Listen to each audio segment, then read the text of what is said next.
Evet, dinlenmeye git yanına. Şuradan çık, otoparkın girişinde yeşil bir askerli araç var. Olmaz.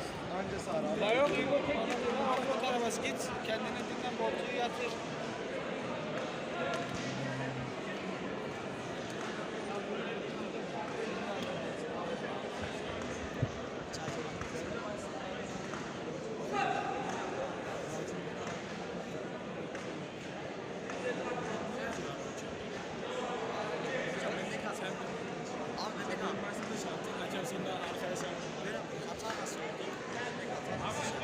Sen mavi köşe git. Aynen. Kırmızı eldivenler giy.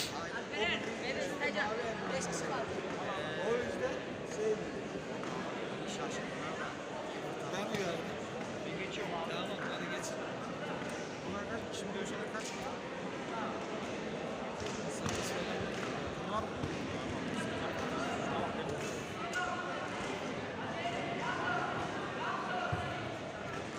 Burası hocam.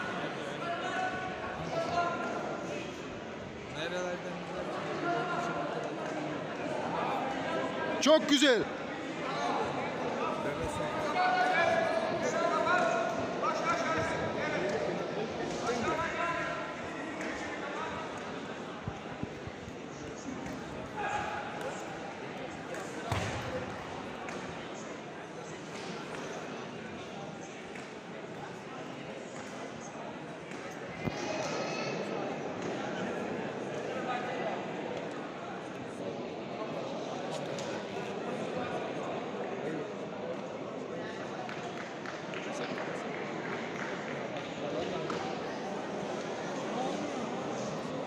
Bravo.